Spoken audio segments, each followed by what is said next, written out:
Tayo po ay dadako na mapatid sa pag-aaral ng salita ng ating Panginoon. Praise the Lord. Ang lahat po ng pinagpala, magsabing praise the Lord. Praise the Lord! Amen. Hallelujah. At ang ating pong Panginoon ay galak na galak sapagkat naitaas po natin ang kanyang presensya. Ang lahat ng blessed, sumigaw ng I am blessed. I am blessed! Praise the Lord. Itaas natin ang ating mga kamay. Hallelujah. At sabay natin iwagay-wagay at sabay natin Hallelujah! Hallelujah!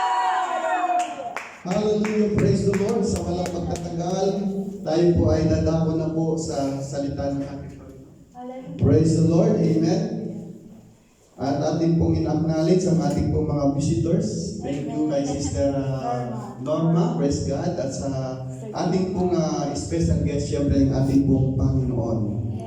Praise the Lord. At sa walang pagtatagal, ihanda na po natin ang ating mga puso't isipan. Praise the Lord. At tayo po ay dadako na po sa salita ng Panginoon.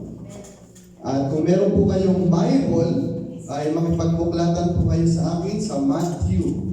Sa aklat po ng Bagong Tipan, sa Mateo, 4:19 hanggang 20, Matthew chapter 4, verse 19 to 20. Babasahin ko po sa Tagalog. Ang sabi po, at sinabi niya sa kanila, magsisunod kayo sa hulihan ko at gagawin ko kayong mga mamamalakaya ng mga tao. At pagdakay, iniwan nila ang mga lambat at nagsisunod sa Kanya.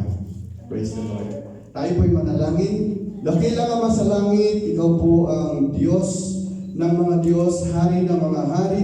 Nilalapit ko, Panginoon, ang pagkabasa ng iyong salita sa mga oras na ito. Naitanin niyo, Panginoon, sa aming mga puso, sa puso ng iyong mga anak. Hallelujah. Dalangin ko, Lord God, na patuloy niyo kami turuan sa oras na ito. Ikaw po, Panginoon, mahayag sa aming harapan. Ikaw, Panginoon, ang manguna sa aming kalagitnaan. Aming sinasaway, Panginoon, ang espiritu ng pagkaantok, ang espiritu ng hindi pagkaunawa.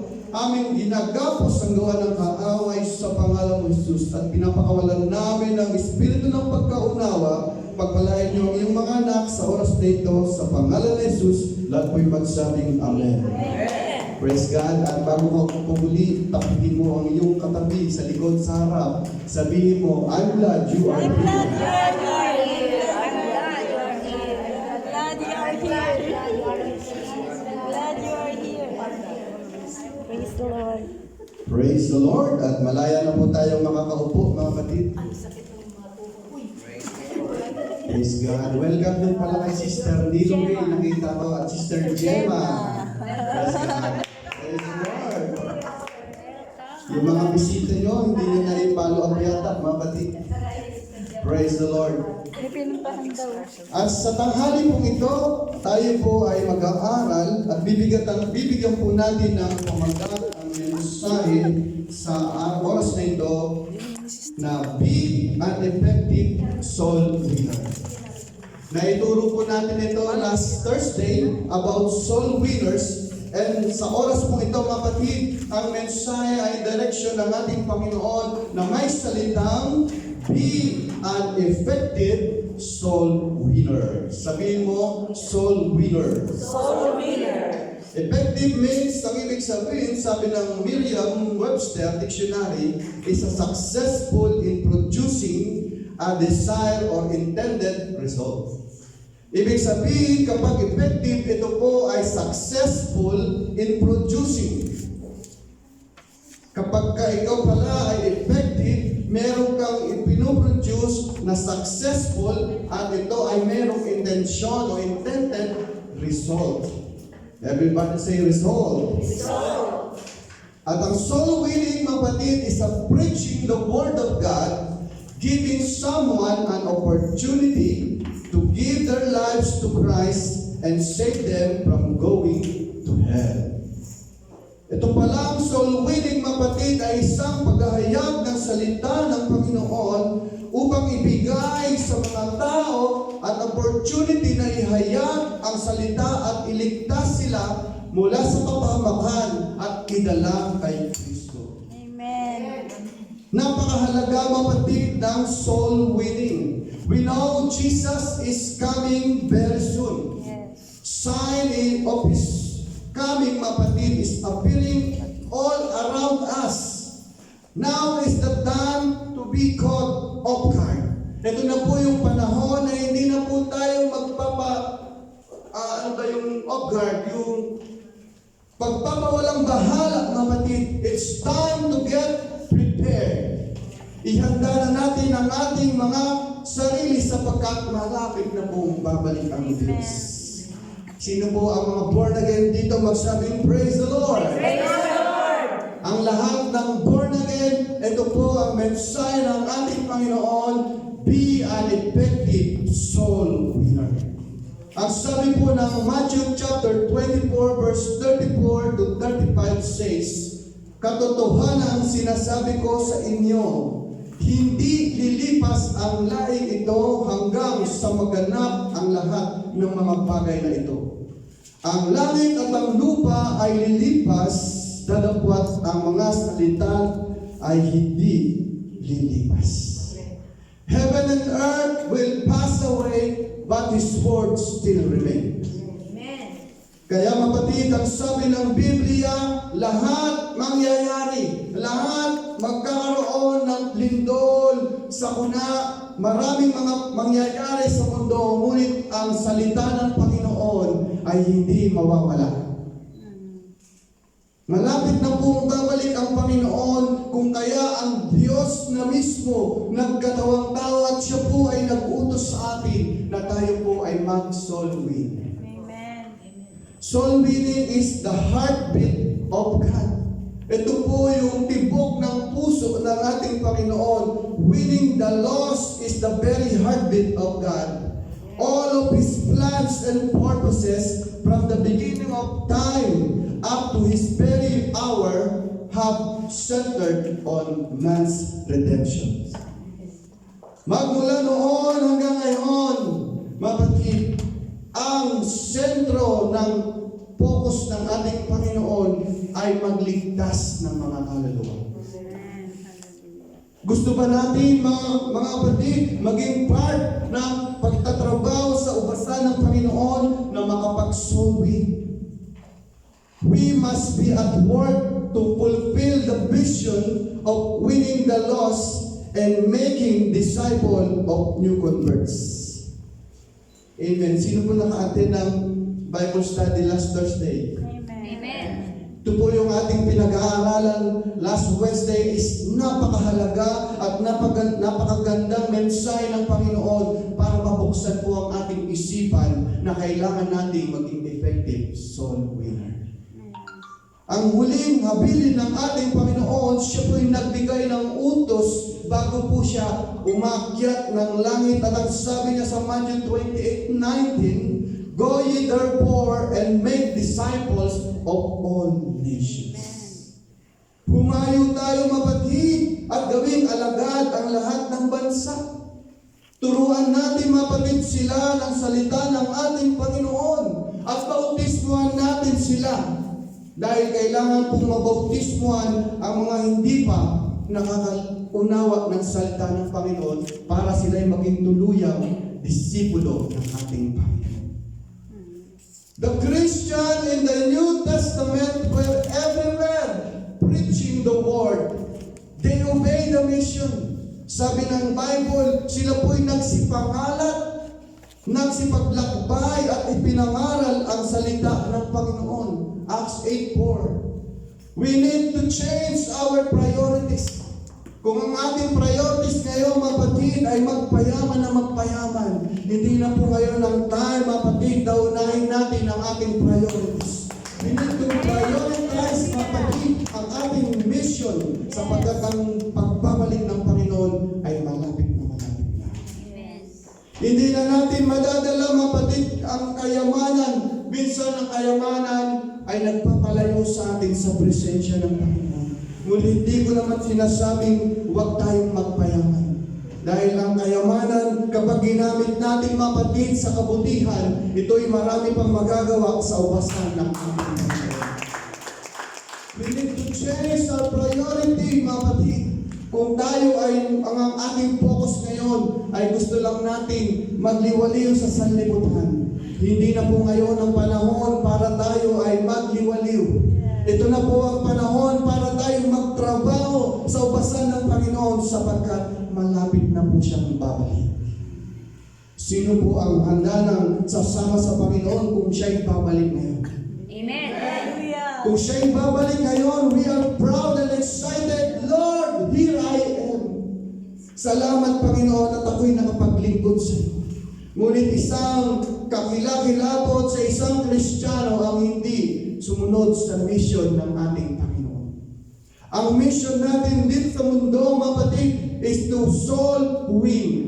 Akayin natin ang mga naliligaw na kaluluwa, yung hindi pa naaabot ng salita ng Panginoon dahil ang sabi ng Biblia, sila po'y siguradong pupunta doon sa kapahamakan. Tayo po ay meron pong trabaho na binigay ang Panginoon. Hindi lang tayo tinawag ng Panginoon para uupo. Hindi lang tayo tinawag ng Panginoon para kakanta dito. Hindi lang tayo tinawag ng Panginoon para kakain lang. Tinawag tayo ng Panginoon para mag-akay ng mga kaluluwa. Hallelujah!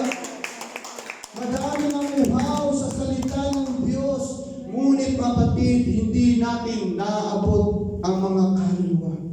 Dahil kulang sa manggagawa, sabi ng Matthew 9:37, the harvest truly is plenteous, but the laborers are few. Na magkagayoy, sinabi niya sa kanyang mga alagad, katotohanay, ang aanihin ay marami. Dadapwat kakaunti ang mga manggagawa. Tayo po ay tinawag ng Panginoon upang maging manggagawa niya sa kanyang pumupasan. Ngunit ang sabi ng Panginoon, marami ang aanihin, kaunti ang manggagawa. Napakarami pa po kapatid na Pilipino dito sa ating Greece. Hindi lang po mga Pilipino, pero kung tayo po'y magbibilang, wala pa po tayong 1% dito mga kapatid. Kung atin pong makikita ang mga kababayan natin, isa-isang namamatay na hindi po nila naririnig ang katotohanan. Tayo po ay merong obligasyon na ibahagi ang truth sapagkat kapag hindi natin ibinahagi, sabi ng Biblia, ang katotohanan sa mga kakilala at mahal natin sa buhay, kapag sila'y namatay, sisingilin ang dugo nila sa atin. Sayang naman kapatid ang ating paglilingkod sa ating Panginoon kung siya'y babalik at tayo ay hindi rin makakasama dahil hindi tayo nagtrabaho sa kanyang pubasan. Everybody say praise the Lord. Praise the Lord. Tayo po ay mga laborers of God. Kung hindi tayo tikilos, hindi po natin sila maaakay. Amen. Bago po tayo nakarating sa ganito pong katayuan, meron pong nag-akay sa atin. Amen. Meron pong nagpagal, meron pong nag-pray sa atin upang tayo po ay maakay sa kanyang ubasan. Dati wala po tayong kaalam-alam.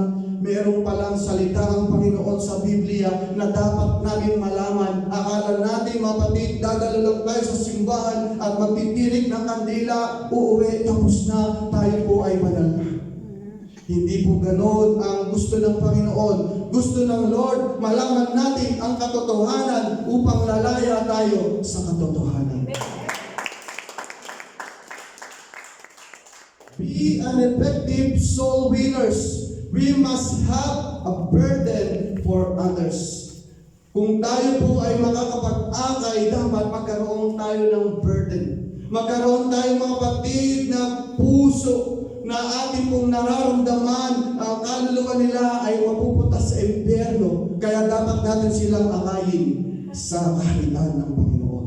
Everybody say praise the Lord. Praise the Lord. Galatians 6:2, bear one another burdens, and they by fulfill the law of Christ. Mga dalahan kayo ng mga pasanin sa isa't isa at tuparin ninyong gayon ang kautusan ni Kristo. Meron pala kautusan ng ating Panginoon, mapatid, na magdala tayo ng mga pasanin. Huwag pala natin pababayaan ang burden, mapatid, sa ating mga leaders lang. sa ating mga pastors, sa ating mga elders, mga kapatid. Ang pagsusolwin, mga kapatid, ay para sa lahat ng tinubos ng Panginoon sa kanyang dugo doon sa krus ng Kalbaryo. Meron po tayong trabaho na dapat gagawin, mga kapatid, sapagkat maraming nauuhaw at maraming pupunta doon sa kapahamakan kapag hindi natin sila nabahaginan. Hallelujah. Hindi ba tayo nalulungkot o hindi ba tayo na nagigilty? May mga kaibigan tayong namamatay pero hindi sila nakakasumpong ng salita ng Panginoon. Hindi ba natin nararamdaman ang kalungkutan kapag mayroong namamatay at alam natin hindi nakarinig o hindi nakatupad sa salita ng Panginoon? Ang salita ng Panginoon ay nahayag na sa buong mundo. Marami na mga kapatid na nagahayag ng salita ng Panginoon through media, through online. At wala na pong dahilan para sabihin ng mga tao na hindi namin, Panginoon, narinig ang iyong mga salita. Maaaring naririnig nila ang salita ng Panginoon through online, pero hindi nila ito nauunawaan kung walang nagpapaliwanag sa kanila. Kaya maraming salamat sa Panginoon. Purihin ang Panginoon dahil may nagpapaliwanag sa atin para hindi tayo maliligaw. Pray over those names every day. Kung meron tayong mga kapigatan sa ating mga kaibigan, ilista mo ang kanyang pangalan sa isang papel. Araw at gabi, maglagay ka ng prayer list. At ipag-pray natin ang opportunity na one day ma-release natin ang kanilang soul at madadala natin sila sa ating Panginoon. Be a model Christian living before them. Kailangan pala natin maging halimbawa. Kaya minsan hindi po tayo nakakaakay dahil tayo mismo ay hindi tayo kumbaga sa isang salita, hindi tayo kaaya-aya. Ano ba ibig sabihin ng hindi kaaya-aya? Parang mas worse pa tayo sa hindi mga born again. Merong ganyan kapatid na sinasabi nila kaya ang tawag sa iba, hindi ka naman born again. Born again ka kasi mahaba nga ang iyong palda pero mahaba naman ang iyong dila. Amen. Minsan ganun tayo, wala na tayong maisip na kasalanan. Kaya ang kasalanan karamihan ng mga Pentecostal, mahaba ang dila. Amen. Bato-bato sa langit, tamaan ay huwag magalit. Mahal kayo ni Pastor. Kaya kailangan natin matamaan ng salita ng Lord. Kailangan natin yung mag-uwas sa presensya. Ang lahat ng tinatamaan, magsabi, praise the Lord. Amen. Ako mga kapatid, kapag tinatamaan ako nung ako ay nandun pa sa Pilipinas at hindi pa nag-ministry, sabi ko, Lord, thank you po sa paalala. Thank you, Lord, dahil alam ko na ako'y mali. Tinatanggap ko na ako ay nagkakamali sa iyong harapan. Kaya every time na darating ang salita ng Lord, alam ko, Panginoon, ikaw ang nagsasalita ng mahal sa akin. Jesus said, you are the light of the world. Let your light so shine before men. Magliwanag tayo, mga kapatid, dito po sa mundo. Paano po tayo magliliwanag kung tayo mismo ay hindi sumusunod sa salita ng Panginoon? Kung tayo po, mga kapatid, ay siyang umupos sa katuruan ng Panginoon, sigurado, mga kapatid, hindi ka magliliwanag. Ikaw ay magiging kapitusuran pa, mga kapatid, kung ikaw ay hindi susunod sa salita ng Panginoon. Amen. Do not be conformed to this world, but be transformed by renewing of your mind. Huwag po tayong makiayon sa sanlibutan, Romans 12:2. Huwag natin kagayahin ang ginagawa nila. Iba tayo, mga kapatid. Kapag ikaw ay naging Kristiyano na, tinanggap mo ang Panginoon, hindi ka na taga rito sa mundo. Amen. Hindi na po tayo taga rito sa lupa. Ang ating pong tahanan in the future, doon po sa langit, mga kapatid. Kaya tayo po ay kumilos bilang tagalangit. Huwag tayong kumilos ng bilang tagalupa sapagkat dito sa lupa, yung kasiyahan natin pansamantala lang. Yung kayamanan natin, kapatid, iiwan mo rin yan kapag ikaw ay nawala na dito sa lupa. Yung ating mga pride, kapatid, kasi minsan, yung ating mga victory, yung mga success, yung mga tagumpay natin, yung mga financial natin, minsan nagiging weapon natin as a pride. Oh, malaki ang aking tahanan sa Pilipinas. Marami akong ipon sa bangko. Hindi ako tutulong sa church kasi nag-iipon ako ng malaki para sa Pilipinas. Change our priorities, kapatid. This time, hindi na po ang panahon na tayo ay magpa-banjing-banjing. Baka isang araw, isa ka na rin doon sa nasa banig ng karamdaman. Marami ngayon nasa banig ng karamdaman at kami saksing buhay na nagsasabi, Pastor, Sister Julian, kapag ako'y gumaling, maglilingkod na ako sa Panginoon. Siya po ay nasa banig na ng karamdaman at meron na pong taning ang kanyang buhay. At doon niya lang na-realize na pag siya'y gagaling, maglilingkod ako sa iyo, Panginoon. Habang pinagpe-pray ko siya, Lord, ano po ang iyong kalooban dahil nakita ko ang kanyang katawan, butot balat. Matanda na siya, mapatid, at ramdam ko, mapatid, yung kanyang hirap at ang prayer ko, Lord, your will be done. Kasi hindi naman natin pwedeng buhayin, mapatid, ang patay, ang Panginoon lang ang nagbubuhay.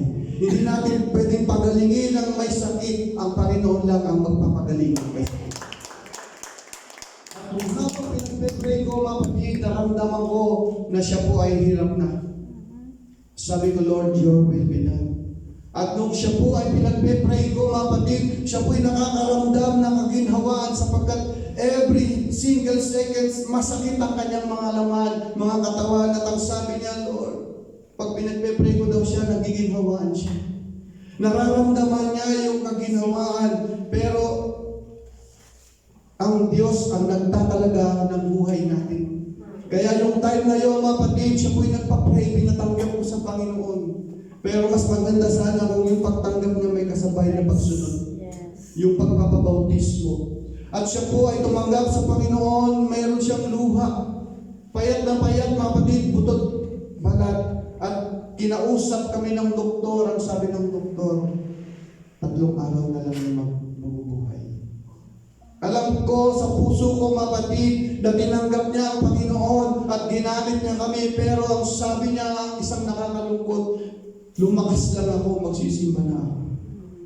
Pero huli na po ang lahat, kapatid. Wala na po siyang pagkakataon sapagkat maraming pagkakataon ang binigay ng Diyos sa atin. Tayo po ang hindi tumutupad sa pagkakataon na yan. Habang may buhay, maglingkod na po tayo sa Panginoon sapagkat one day, tayo po ay harap din sa banig ng karamdaman. Yung iba instant ang mamatay, diretso ng pagkamatay. Yung iba maghihirap, magdurusa, at mararamdaman nila yung pain at saka lang nila sasabihin, Lord, forgive me, hindi ako nakapaglingkod sa iyo ng buong buo. Ang gusto po ng Panginoon, ibigay natin ang lahat sa Kanya.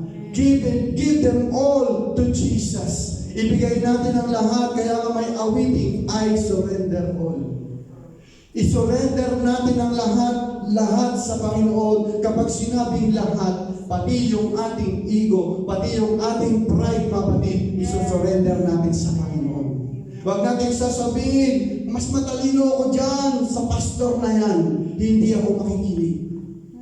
Mas magaling ako sa tagapagturo na yan. Hindi ako makikinig sa kanya. Mas marunong ako sa kanya at merong tawag ng Panginoon sa akin. Yes, lahat po tayo may tawag ng Panginoon. Pero merong tinalaga ang Panginoon na mag-aalaga sa ating mga kamay. Kaya kailangan natin makinig, sumunod sa salita ng Panginoon dahil meron po mga revelation ang Panginoon sa tagapag-alaga sa atin. Everybody say, praise the Lord! Praise the Lord! Build a good relationship to others. Sino po ang nakikipagkaibigan sa kapwa? Amen. Hindi porket tayo po ay mga Kristiyano, mga banal na, mapatid, hindi na natin pwedeng kausapin yung mga makasalanan. No. Ang gusto nga ng Panginoon, doon tayo pupunta sa mga makasalanan at aakayin natin sila. Dahil minsan tayo rin po ay naging makasalanan at meron din lumapit sa atin at ipinag-pray tayo. Everybody say, praise the Lord. Praise the Lord. No oras na po, mag-alas 2. Praise God. Bigyan niyo pa po ako ng konting panahon. Build a good relations to others. Be kind. Kasi minsan, akala natin kind na tayo, yung facial expression natin, babantayan natin. Kasi yan po ang tinitingnan ng mga lost soul. Kapag ikaw ay hindi ka aya-aya, isipin nila, ayokong lapitan yan, baka suplada yan. Ayokong lapitan yan, hindi umingiti, baka tatarayan lang ako yan. Kung tayo ay kaaya-aya, malayo pa lamang kapag in-approach natin sila, kapatid, taga saan ka? Taga dyan lang ako sa Abelong Kipi.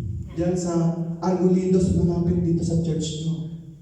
Di ba mga kapatid, sasagot sila ng merong magaang na loob dahil hindi po sila naaalok sa atin. Kasi minsan meron po mga Kristiyano na feeling holy at hindi na sila makakausap. Ang gusto kong kaibigan yung mga holy lang. Alright. Pero sa totoo, hindi naman talaga holy sila. Yung totoo, nauhuli pa sila. Sa church, alam, pagkano ng church, nauhuli pa. Wala po tayong pinapatangan ng mga kapatid. Amen. Sa ibang church po yan. Be true to them. Maging totoo po tayo sa kanila sapagkat kapag naramdaman nila na tunay tayo, mararamdaman nila na hindi natin sila binibiro. Seryoso tayo mga kapatid na akayin sila sa Panginoon. Marami kasing mga ibang denomination, hindi talaga seryoso. Gusto lang nila, mapatid, marami sila. Pero hindi nila in-educate, mapatid, ang kanilang mga soul, ang mga kawan, mapatid, para lumago. Amen. Lagi ko mang sinasabi, kahit yung pasalumang church, 5 years, 10 years na nag-church, hindi pa rin marunong mag-quote ng verse.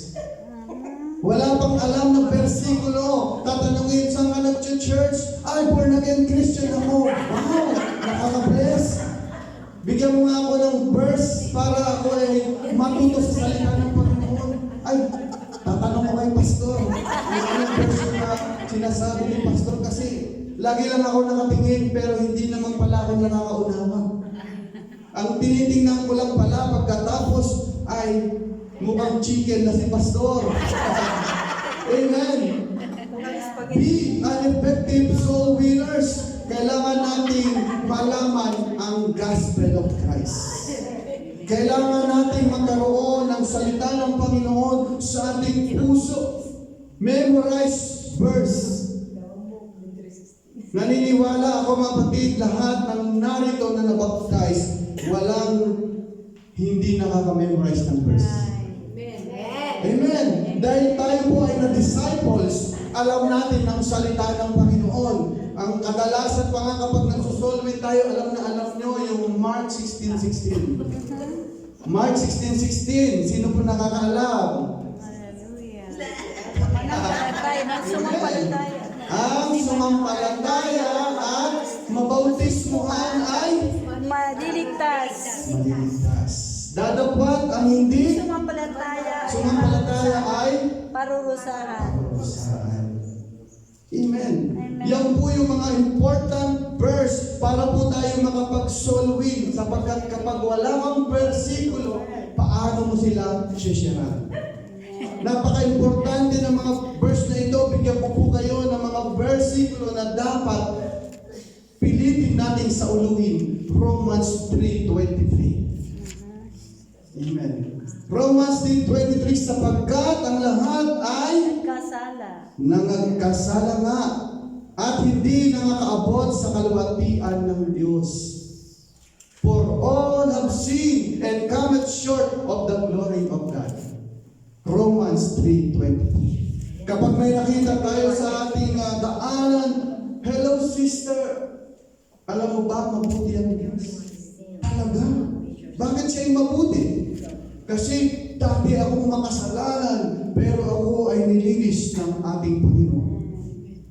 Saan versikulo yan, sis? Romans 3:23. Dinuro kanina ni Pastor. Kapag meron kang versikulo sa iyong puso, kapatid, itatanim mo yan sa iyong puso, ilagay mo sa iyong isipan, hindi na po mapupura yan, kapatid. Romans 6:23, for the wages of sin is death. Sapagkat ang kabayaran ng kasalanan ay kamatayan, dadapwat ang kaloob na walang bayad ng Diyos ay buhay na walang hanggan kay Kristo Jesus na Panginoon natin. Amen. Meron palang kasalanan na dapat babayaran. Kapag tayo po ay nag-share, sasabihin natin sa ating kausap, ipapaunawa natin na lahat ay nagkakasala, walang exempted. Kaya dapat tayo po ay magbabayad ng kasalanan, Romans 6:23. Sino po ang nagmahal sa atin at bumaba nito? John 3:16. Napakagandang verse. For God so loved the world that He gave His only begotten Son, that whosoever believeth on Him should not perish, but have everlasting life. Napakaganda, meron kang versikulo sa puso mo, kapatid, na kahit maiwan mo yung Bible, pero yung salita ng Panginoon, hindi na iiwan sa iyong puso at isipan. Always prepared to defense the gospel of Christ. Kapag tinanong ka, bakit ka naging born again? Dapat ipaliwanag mo. Dapat alam mo ang salita ng Panginoon. Kung tatanungin ka ngayon sa labas o ang ating mga bisita, bakit ba tayo naging born again? Ano ang isasagot natin? Tatanong ko kay Pastor, bakit ba naging born again? Hindi po pwedeng gano'n, kapatid. Sasabihin natin dahil alam natin, bakit ba tayo naging born again? Kasi na-experience natin ang kapangyarihan ng Panginoon. Na-experience natin ang pagbabago natin. Hallelujah! Marami mapatid dito na lubog sa kasalanan, lubog sa lahat ng mga kasamaan, pero we experience ang pagbabago ng Panginoon.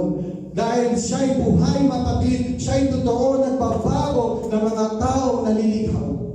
Tayo po'y minsan naligaw, mapatid. Lugaw tuloy ang nasasabi ko. Nagugutom na yata ako. Minsan tayo'y naliligaw, mapatid. Pero merong Diyos na naghahanap sa atin. Lugaw na tuloy ang nasasabi natin. Praise God. Alam niyo ba na mayroong 100 tupa ang ating Panginoon? May isa lang na mawawala, iiwan niya yung 99. Bakit niya iiwan? Dahil alam niyang secured na yung 99. Yung nawawala, hahanapin niya yung kapatid. Kaya nga ang Diyos ay mabuti, siya ay magmamahal. Ganun din po ang ating maging puso. Magkaroon po tayo ng burden, kapatid, na mag-akay ng mga kaluluwa. Ang sabi po ng Matthew 24:42, mga puyat nga kayo, sapagkat hindi nyo nalalaman kung anong araw paparito ang inyong Panginoon. Hindi natin alam kung anong oras, baka bukas, baka mamaya, abang nangangaral si Pastor, wala na yung katawan ni Pastor, damit na lang. Kapag habang tayo po ay nakaupo dyan, wala na si Sister Juliet, damit na lang. Na-rapture na pala tayo. At yung mga iiwan, ang sabi ng Biblia, yun ang pinaka-worst na nangyayari sa kanilang mga buhay, yung hindi makakasama sa pagbabalik ng Diyos.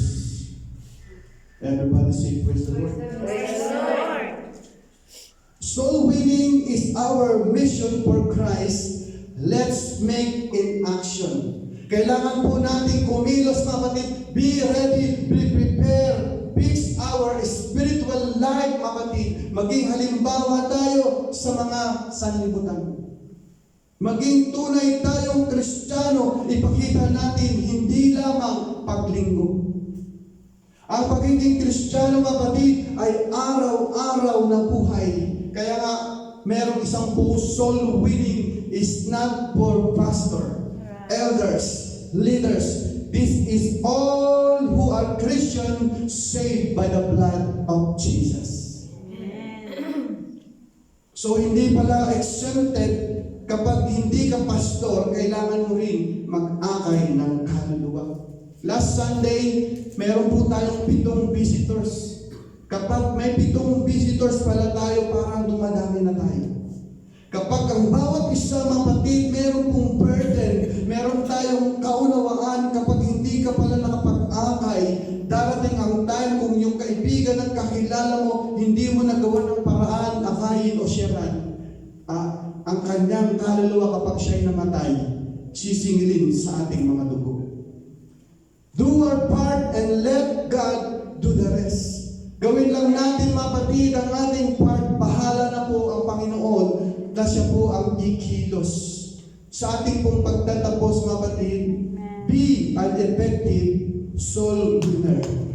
Mga kapatid, upang maging effective tayong soul winners, magsimula muna sa ating mga buhay, sa ating puso't isipan, upang tayo po ay maging halimbawa sa mga ating pong kaibigan. Tatayo po tayong lahat, kapatid. Hilingin natin sa ating Panginoon na tayo po ay bigyan ng